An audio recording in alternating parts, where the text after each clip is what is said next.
Sukses bisnis Anda, sukses hidup Anda. Semangat berwirausaha. Topik kali ini kita akan membahas mengenai analisa pesaing, masih di dalam entrepreneurship, kewirausahaan.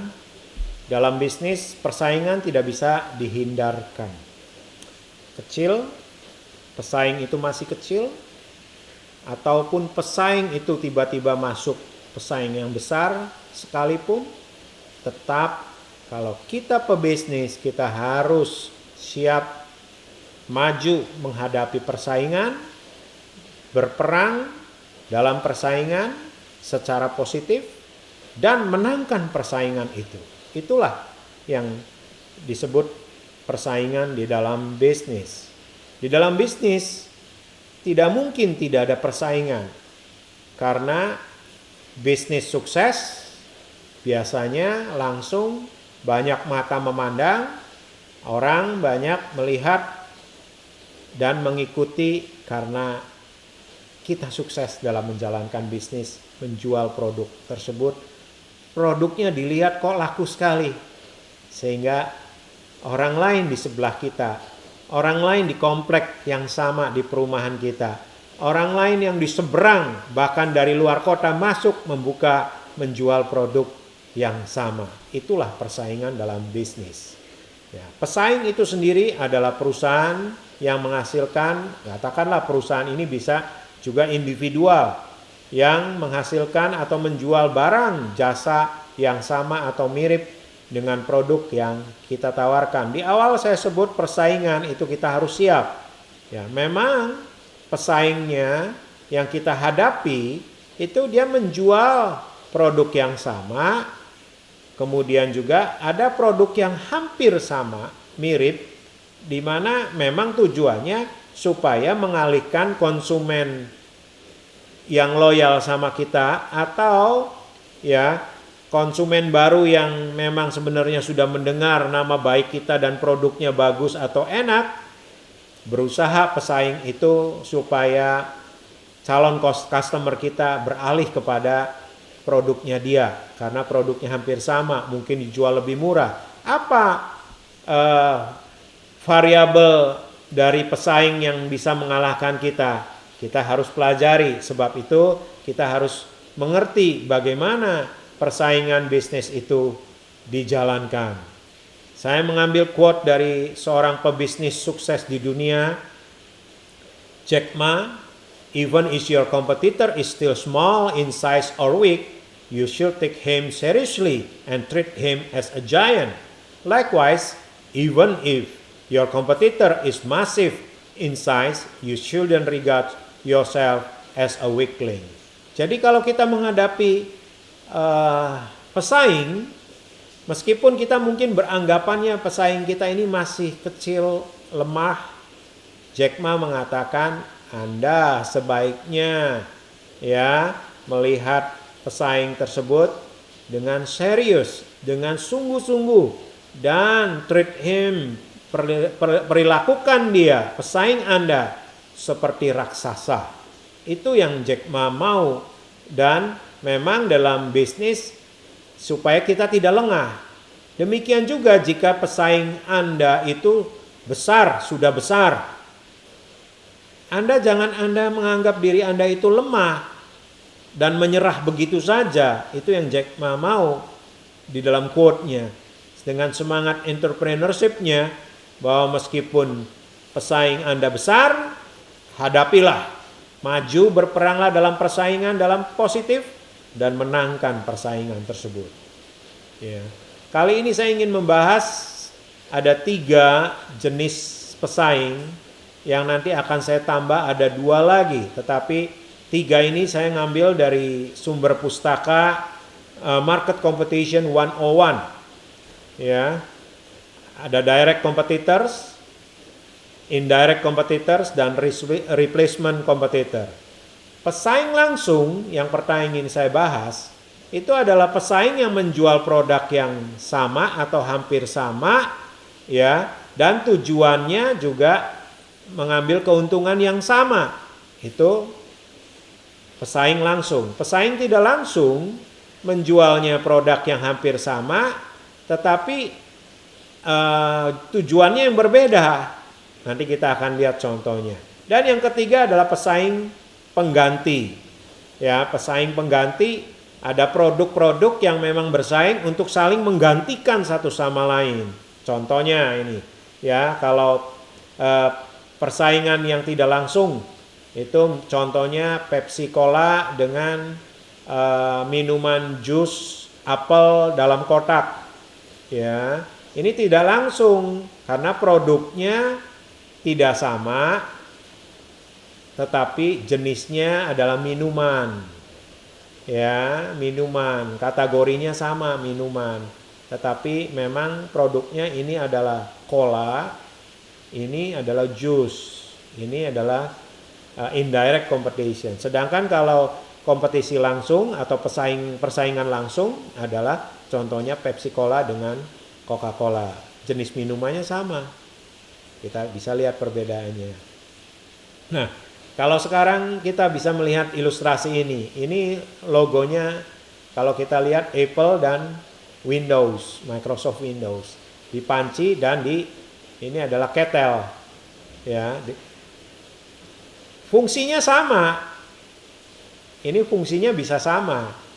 Ya kan? Nah, tetapi ini bisa saling menggantikan. Ini yang disebut substitute competitors. Ya. Nah, contoh juga ini jasa pengiriman. Awal Tiki luar biasa di Indonesia. Kemudian muncul JNE. Oh, lebih awal lagi yang punya plat merah adalah Pos Indonesia. Begitu muncul yang swasta Tiki, ini mulai terancam. Sama juga Tiki, begitu muncul JNE terancam. Sekarang muncul lagi, banyak lagi GNT, ada Si Cepat, dan lain sebagainya. Nah, ini adalah contoh pesaing-pesaing yang bisa saling menggantikan. Contoh, gadget kita handphone. Merek kita apa? Ya kan? Dulu ada yang namanya contohnya BlackBerry. Ya kan? Operating sistemnya berbeda dengan yang ada di Apple maupun yang ada di Samsung sekarang yang pakai Android. Kemudian Nokia dulu sempat pakai Symbian, juga ada produk-produk gadget yang memakai Windows. Nah, ini adalah pesaing-pesaing pengganti satu sama lain. Ya. Nah, kemudian di luar tiga jenis pesaing tersebut, ada yang saya ingin tambahkan adalah pesaing potensial. Pesaing yang melakukan hal yang sama dengan Anda dan menargetkan jenis pelanggan yang sama, tetapi tidak berjualan di wilayah pasar Anda dan tidak akan melakukannya. Mereka bisa saja menjadi pesaing Anda jika mereka memutuskan untuk masuk. Ini potensial kompetitor. Ya, kadangkala kelihatan mereka tidak bergerak, tetapi sebenarnya mereka itu adalah pesaing yang sekali waktu bisa memutuskan masuk dan mulai melawan bisnis Anda. Ya. Jadi inilah yang disebut pesaing potensial. Ya, contoh pesaing potensial perusahaan pengecatan residensial di kota lain. Ya, kita atau sebagai kontraktor kadangkala kita tentunya dapat potensial pesaing dari kontraktor yang lain yang dari kota yang besar. Ya, padahal kita berada di kota Cirebon. Teman kita kemudian memakai jasanya kontraktor dari Jakarta atau dari Surabaya yang sama-sama sebagai kontraktor, tetapi berbeda asal kotanya dan dia sudah menjadi kontraktor besar. Nah, itu contoh pesaing potensial. Kemudian future competitors, pesaing masa depan. Ya, jadi hampir sama dengan pesaing potensial, tetapi mereka jauh lebih siap dan cenderung memasuki pasar Anda. Ini mungkin perusahaan nasional yang lebih besar yang mungkin memasuki pasar lokal Anda. Pikirkan mereka sebagai antara persaingan potensial dan langsung. Jadi ini pesaing masa depan. Ya, biasanya perusahaan yang besar, nasional. Anda jual di kota Cirebon, tiba-tiba mereka punya produk yang sudah luar biasa besar, trademark masuk ke Cirebon. Bisa saja, contohnya jasa kursus bahasa Inggris. Ya, ada di lokal Cirebon kursus-kursus bahasa Inggris yang lokal. Kemudian masuk dari luar negeri ke Cirebon dengan brand yang kuat. Nah, ini contoh adalah future competitor, ya. Kita lanjut masuk kepada hal yang perlu diketahui dari pesaing. Yang kita perlu ketahui karena kita sebagai pebisnis, kita harus mengetahui bagaimana pesaing itu. Apa yang kita harus ketahui dari pesaing? Kelengkapan, mutu dari produk, mutu dari perusahaannya, desainnya bagaimana, harganya bagaimana yang kedua, kemudian saluran distribusi yang dimiliki, promosi yang dijalankan, rencana kegiatan pesaing ke depan, ya. Di dalam bisnis sah saja adanya marketing intelligence, ya, untuk melihat bagaimana pesaing-pesaing kita itu bergerak, memasarkan, bahkan sekaligus kita melakukan suatu pengecekan bahwa produk dari pesaing kita ini harganya lebih murah dari kita atau lebih mahal. Pengirimannya, distribusinya lebih baik dari kita atau bagaimana. Promosinya, caranya bagaimana pesaing kita. Itu kita harus ketahui. Ya. Kemudian analisa pesaing. Kita harus identifikasi pesaing kita. Kemudian tentukan sasaran pesaing. Kemudian kita identifikasi strategi pesaing. Dan analisa kekuatan dan kelemahan pesaing kita. Kita bisa pakai cara SWOT. Strengthen-nya di mana pesaing kita, ya kan? Weakness-nya di mana, ya? Kemudian opportunity-nya bagaimana dan threat ancamannya bagaimana. Kita bisa adakan dengan cara seperti itu. Kemudian identifikasi reaksi pesaing. Ya pastilah kita dalam bisnis kita harus benar-benar mengidentifikasi tadi yang pertama pesaingnya, tentukan sasaran pesaing kita. Kemudian strategi pesaing kita identifikasi mereka caranya gimana sih, strategi bisnisnya, strategi pemasarannya kayak apa, promosinya, strategi pricingnya, harganya bagaimana. Oh dia selalu sell. Nah ini kita harus analisa. Kemudian reaksinya bagaimana begitu kita, kita misalnya hadapi dengan kita promosi sell lagi, buy one get one. Nah kita identifikasi nanti reaksi dia bagaimana nih. Nah itulah kita coba identifikasi. Kemudian strategi menghadapi pesaingnya. Kita coba buat satu rumusan program. Kalau dari siklus ini kita akan menghasilkan strategi menghadapi pesaing kita. Dari kegiatan analisa pesaing akan dapat diketahui siapa pesaing kita, apa sasaran pesaing yang ingin dicapai, bagaimana strategi yang mereka lakukan, apa dan di mana kekuatan kelemahan pesaing, bagaimana pola reaksi yang tadi saya sampaikan, siapa saja yang perlu diserang terlebih dahulu. Kalau mereka mengadakan sell 80%, bagaimana kita strateginya? Ya. Nah, inilah ya. Kita mau nyerangnya apanya nih? Itu yang disebut di dalam persaingan. Bagaimana cara menyerangnya? Pesaing mana yang harus dihindarkan terlebih dahulu? Pesaing itu kan tidak hanya satu yang menjual produk yang sama, yang menjual jasa yang sama, ya, yang membuka kursus bahasa Inggris itu lebih dari 1, lebih dari 10, berarti persaingan yang lebih dari 10, pesaingnya lebih dari 1. Nah, kita petakan mana pesaing yang skala memang besar yang kita harus lebih dahulukan kita hadapi. Yang pesaing kelompok ini kita tetap waspada, tetapi kita hindarkan dulu deh. Kita lawan dulu yang sebelah sana. Itu kan bisa saja. Ya, jadi itulah yang kita menghadapi strategi persaingan. Identifikasi pesaing yang tadi siklus tersebut apa? Meliputi jenis produk yang ditawarkan, melihat besarnya pasar yang dikuasai, identifikasi peluang dan ancaman, identifikasi keunggulan. Contohnya keunggulan produknya bagaimana, kemasannya bagus tidak, pricingnya, distribusi, lokasi, promosinya bagaimana. Jadi ini yang tadi ada di analisa pesaing tersebut, ya. Kemudian identifikasi kelemahan dan kekuatan melalui tahapan apa? Satu, mencari dan mengumpulkan data tentang segala sesuatu dari pesaing kita. Ya kan, yang kedua, mencari tahu kekuatan pesaing. Dia kekuatan keuangannya bagaimana perusahaan itu? Apakah memang dia kuat 100% modal sendiri atau ada mengambil kredit di bank? Ya, kita ingin tahu, tidak ada salahnya dengan cara yang legal. Kemudian SDM-nya bagaimana? Hebat enggak pegawai-pegawainya? Teknologinya yang dipakai seberapa hebat? Kemudian yang ketiga, mengetahui market share pesaing.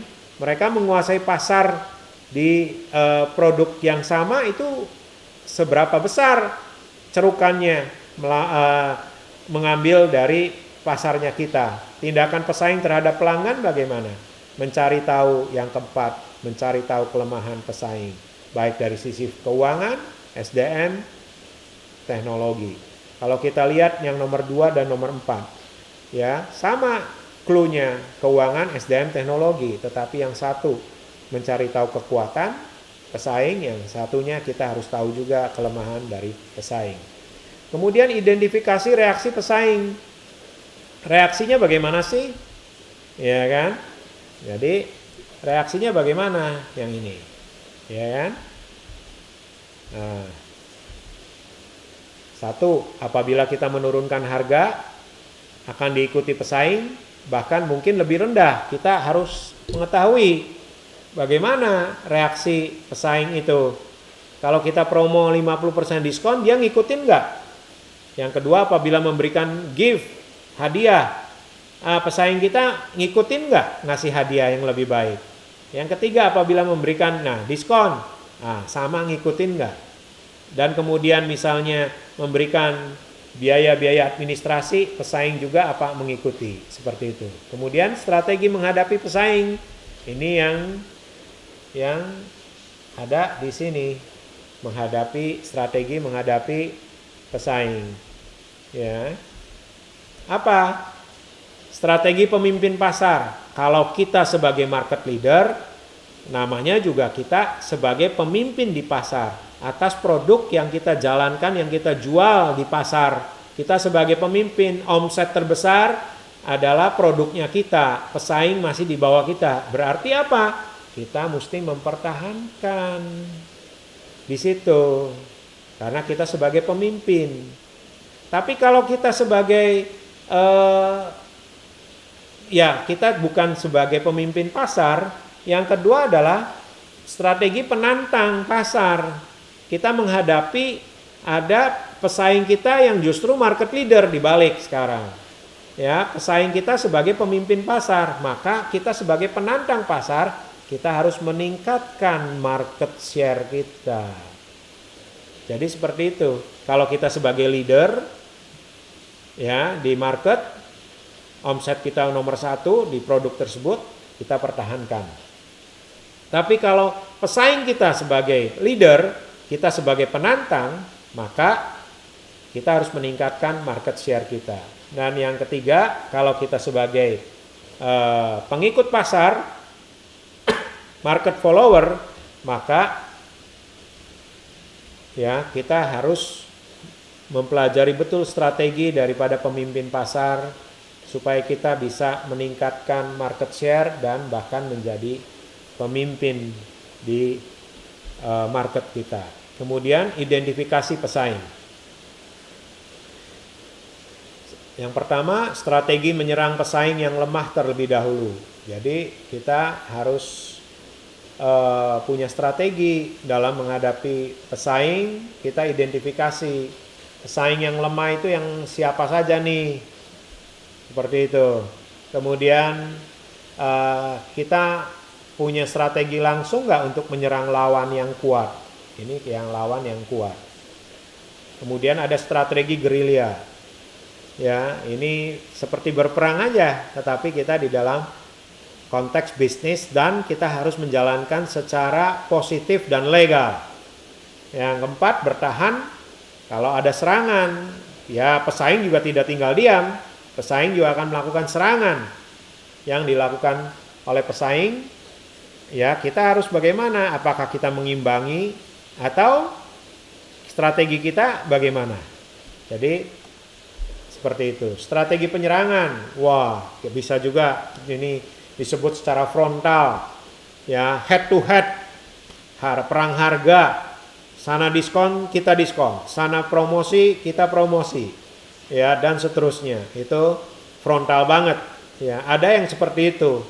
Karena sudah nggak bisa apa-apa lagi, kita mesti frontal persaingannya. Tetapi kita harus dengan hati yang bersih. Kemudian yang kedua, serangan samping. Serangan tidak berhadapan langsung dengan lawan. Serangan melalui sisi kelemahan. Makanya kita pelajari apa kelemahan dari pesaing kita. Nah, kita bisa serang dalam konteks yang sehat, persaingan yang sehat. Serangan melambung, ya, melakukan serangan secara tidak langsung, melakukan diversifikasi produk yang tidak terkait. Jadi memasuki pasar wilayah-wilayah baru diam-diam, kita buka pasar wilayah baru, ya. Kemudian secara diam-diam kita bikin produk baru, mau dimodifikasi dengan apa? Packagingnya, kualitasnya, yang menyebabkan harga bisa lebih murah, misalnya seperti itu. Kemudian strategi penyerangan yang berikutnya adalah serangan gerilya, ya. Penantang melakukan serangan secara kecil-kecilan, ya namanya gerilya, dan terbatas. Penantang tidak memiliki kekuatan yang memadai, terutama dalam hal keuangan. Ya kalau memang bisnis modalnya kecil, terbatas, kita menghadapi pesaing yang kelas menengah ke atas, ya kita mau nggak mau pelan-pelan dengan gerilya. Kemudian serangan dilakukan secara berkala, menggoyahkan posisi lawan.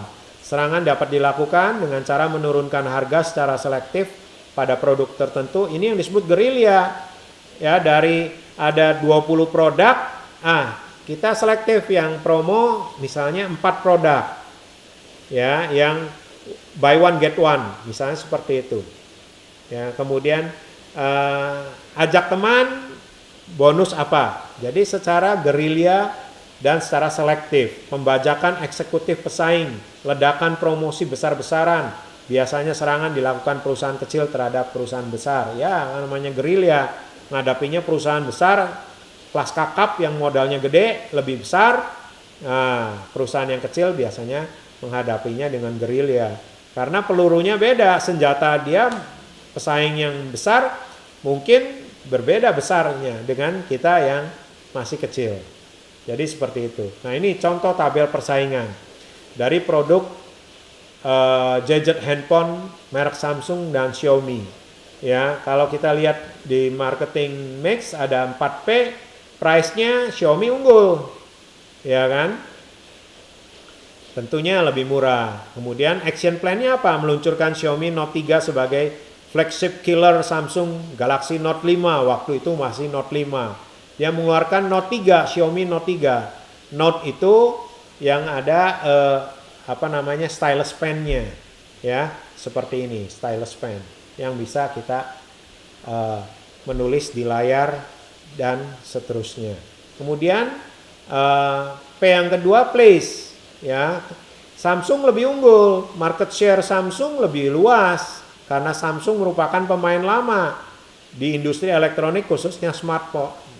Tetapi apa pesaing yang Xiaomi lakukan? Dia tidak tinggal diam, dia memperluas market share Xiaomi ke lokasi yang potensial dengan membangun jalur distribusi dan memanfaatkan jalur distribusi dari produk yang lain.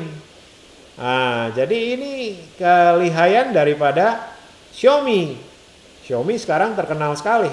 Kemudian P yang ketiga, produknya Xiaomi unggul ternyata dalam persaingan antara Xiaomi dan Samsung.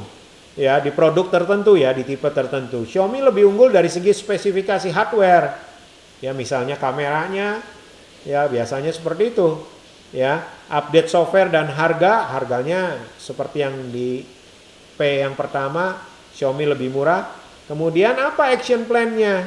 Menambah portofolio produk smartphone dari tiap segmentasi pasar. Jadi bikin lagi modifikasi produk yang baru. Nah, ini yang namanya memang sudah kelas giant company. Kemudian P yang keempat, promotion. Samsung lebih unggul. Unggul dari iklan, produk kepada pelanggan yang tepat, sasaran dan merata. Apa action plan-nya? Meningkatkan promosi dan iklan produk kepada pelanggan melalui toko online dan media online yang mendukung pengenalan produk. Ini yang dilakukan Xiaomi menghadapi keunggulan promosi daripada Samsung. Seperti itu. Ya, jadi dengan tabel ini action plan-nya apa? Menghadapi si pesaing yang lebih unggul tersebut. Ya. Contoh yang lain adalah produk tas Eiger dan dengan pesaing utamanya dengan 4P kembali, ya. Ini ada merek Ray, ini ada sumbernya yang saya tulis, sumber pustakanya ini, ya. Hasil penelitian. Kemudian harga Ray lebih murah dari Eiger. Meluncurkan action plan-nya bagaimana? Si Eiger ini mengeluarkan produk baru, produk tas dan aksesoris dengan harga yang lebih murah, namun tidak mengurangi segi kualitas. Tipe tertentu nggak bisa langsung diskon harganya sekian, keluarin aja produk yang hampir sama, ya toh, atau aksesoris harganya lebih murah dari yang Ray tetapkan harga. Itulah persaingan. Ini persaingan namanya persaingan harga. Kemudian P yang kedua, place. Eiger lebih unggul. Hampir di semua kota ada flagship store, showroom, counter. Memang lebih kuat, modalnya lebih kuat dan lebih lama eksistensinya karena penyebarannya yang lebih luas. Apa strategi action plan-nya? Membangun jalur distribusi yang lebih luas dan memanfaatkan jalur distribusi yang sudah ada dengan sebaik-baiknya. Ya, memang kalau bicara place, bicaranya jalur distribusi. Kalau kita mau beli produk tersebut di Cirebon nggak ada stoknya, bukannya bangga produk tersebut susah dibeli, akhirnya orang cari substitute. Nah, yang tadi pesaing pengganti, carilah produk pengganti aja deh, nyarinya susah, nggak ada, stoknya kosong terus. Nah, ini yang harus dihindarkan. Kemudian P ketiga, produknya Eiger unggul. Eiger lebih unggul dari segi manfaat, teknologi, inovasi, kekuatan, lebih awet, kenyamanan dan keamanan bagi konsumen. Bagaimana action plan-nya? Mengandalkan transfer product knowledge pada konsumen. Jadi education kepada customer-nya, mengedukasi, ya, di transfer product knowledge-nya. Caranya kasih mengenai di selebaran atau di iklan TV, di sosial media, bahwa produk Eiger itu memang manfaatnya tinggi, teknologinya tinggi, inovasinya luar biasa, dan kekuatannya, bahan-bahannya bagus. P yang keempat, promotion. Eiger lebih unggul lagi karena unggul dari iklan dan pengenalan produk kepada pelanggan yang tepat sasaran dan merata. Memposisikan diri sebagai produk kegiatan adventure dan outdoor. Memang kalau kita lihat Eiger itu selalu menempatkan sebagai produk-produk tasnya, sepatu maupun aksesoris itu untuk kegiatan outdoor adventure, misalnya naik gunung dan seterusnya, ya. Dan itu sudah lama memposisikan sebagai tagline-nya di adventure dan outdoor tersebut, sehingga kepercayaan masyarakat bertambah terus, mengakar, sehingga orang begitu membaca, mendengar Eiger langsung bicaranya, oh ya itu ransel, tas ransel, backpack yang kualitasnya bagus, kuat, bahannya enak, tidak bikin sakit di punggung, teknologinya bagus. Jadi seperti itu, ya. Jadi bicaranya adalah memposisikan diri sebagai produk kegiatan adventure dan outdoor yang terpercaya dari segi kualitas dan kenyamanan bagi konsumen. Saya rasa itu kali ini mengenai pembahasan pesaing. Memang dalam bisnis sekali lagi yang namanya persaingan tidak bisa dihindarkan. Sebab itu hadapi persaingan dan menangkan persaingan. Sukses bisnis Anda, sukses hidup Anda. Terima kasih.